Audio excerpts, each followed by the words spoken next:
नमस्कार, आप देख रहे हैं आर हिंदुस्तान न्यूज। आनंद सक्सेना के साथ कानपुर देहात से संवाददाता अजय तिवारी की रिपोर्ट। जनपद कानपुर देहात पहुंचे राष्ट्रीय पंचायती राज ग्राम प्रधान संगठन के प्रदेश अध्यक्ष कौशल किशोर पांडे का ग्राम प्रधानों ने जोरदार स्वागत किया। इस दौरान प्रधान संगठन के प्रदेश अध्यक्ष ने संगठन के पदाधिकारियों और ग्राम प्रधानों के साथ बैठक किया। वहीं प्रेस वार्ता का आयोजन कर सरकार और प्रशासन से मांगे रखी, साथ ही ग्राम प्रधानों को नसीहत भी दी। दरअसल राष्ट्रीय पंचायती राज ग्राम प्रधान संगठन की कल लखनऊ में बैठक में शामिल होकर वापस आ रहे संगठन के प्रदेश अध्यक्ष कौशल किशोर पांडे, प्रदेश महासचिव दिनेश मिश्रा और कार्यालय प्रभारी पंकज मिश्रा का कानपुर देहात पहुंचने पर प्रधानों ने फूलमालाओं से जोरदार स्वागत किया। इसके बाद प्रदेश अध्यक्ष ने संगठन के पदाधिकारियों के साथ बैठक किया। वहीं प्रेस वार्ता का आयोजन कर प्रदेश अध्यक्ष कौशल किशोर पांडे ने कहा कि ग्राम प्रधान साथी अपने गाँव की समस्याओं के निस्तारण और गाँव के अंतिम व्यक्ति के चेहरे पर मुस्कान लाने के लिए अधिकारियों से कानून के दायरे में रहकर मांग करते हैं। इस दौरान उन्होंने प्रशासन के जिम्मेदारों से ग्राम प्रधानों को सम्मान देने की मांग किया है। वहीं सरकार से ग्राम प्रधानों को वेतन देने और पूर्व प्रधानों को पेंशन देने की मांग की है। इस दौरान सत्यम सिंह चौहान, अशोक श्रीवास्तव, राकेश यादव, सुखलाल कमल, संतोष गौतम सहित अनेकों प्रधान उपस्थित रहे। प्रदेश अध्यक्ष राष्ट्रीय पंचायती राज ग्राम प्रधान संगठन यूपी कौशल किशोर पांडे द्वारा अवगत कराया गया। फिलहाल आप सुरक्षित रहिए, जुड़े रहिए आर हिंदुस्तान से। नमस्कार। हम लोगों ने कल लखनऊ में एक बहुत बड़ी बैठक की। मैं कौशल किशोर पांडे, प्रदेश अध्यक्ष ग्राम प्रधान संगठन उत्तर प्रदेश। हमारे बगल में आदरणीय दिनेश चंद्र मिश्रा जी हैं, प्रदेश महासचिव हैं प्रधान संगठन के। आप कार्यालय सचिव हैं पंकज मिश्रा जी, आदरणीय जिला महासचिव हैं, और बाकी हमारे सब मंडल अध्यक्ष हैं और प्रधान पदाधिकारी लोग। ये सब लोग कल लखनऊ से लौटे थे। मैं आपके सभी चैनलों को नमस्कार करता हूं, प्रणाम करता हूं, उनका स्वागत करता हूं। और जो बैठक में वार्ताएं हुई उसके संबंध में आज ये प्रेस वार्ता बुलाई गई। मैं अपने ग्राम साथियों से, प्रधान साथियों से यह निवेदन करता हूं कि वो गांव की समस्याओं के निराकरण में और समाज के अंतिम व्यक्ति के चेहरे पर मुस्कान लाने के लिए जो भी उनकी क्षमता के अनुसार अधिकतम कार्य हो वो करें, और जन समस्याओं को अधिकारियों से मिलकर सजनतापूर्वक कानून के दायरे में अनुशासन की संहिता का पालन करते हुए निराकरण कराएं। जहाँ तक प्रधानों की समस्या की बात है, प्रधान भी बहुत समस्याओं से जूझ रहे हैं। आपके चैनल के माध्यम से मैं प्रशासन से ये अनुरोध करना चाहूँगा, खासकर पुलिस प्रशासन और जिला प्रशासन से, कि हमारे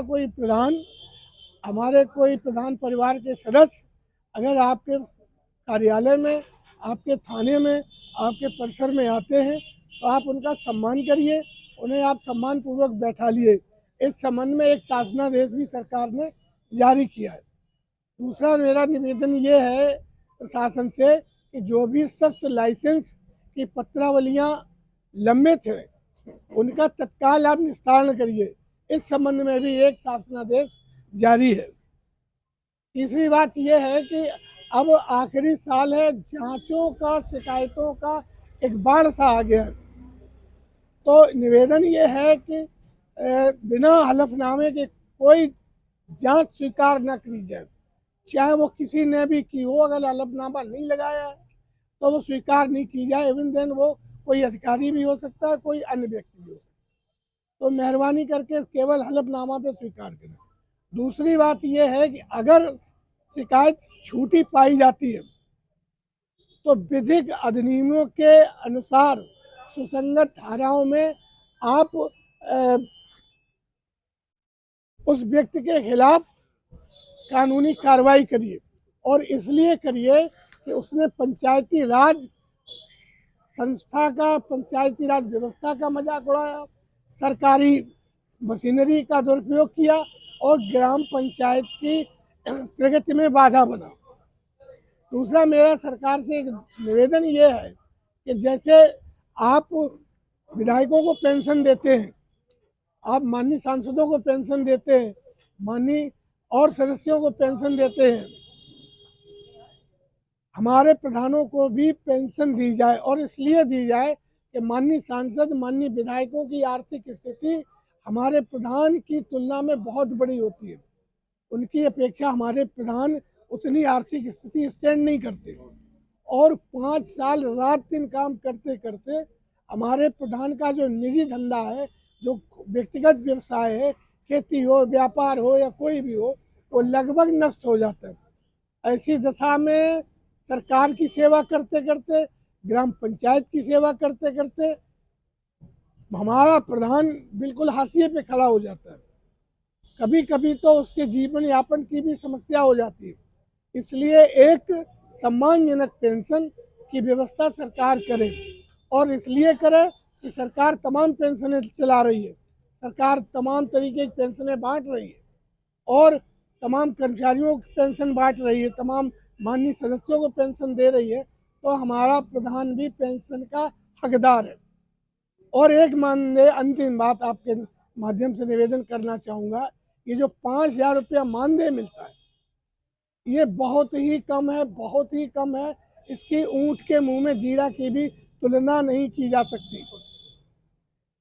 और कम से कम 50,000 रुपया प्रति प्रधान को मानदेय नहीं, वेतन मिले, और इसलिए मिले कि सरकार एक ग्राम सभा में 15 से लेकर 20 लाख रुपया तक प्रतिमाह वेतन बांटती है।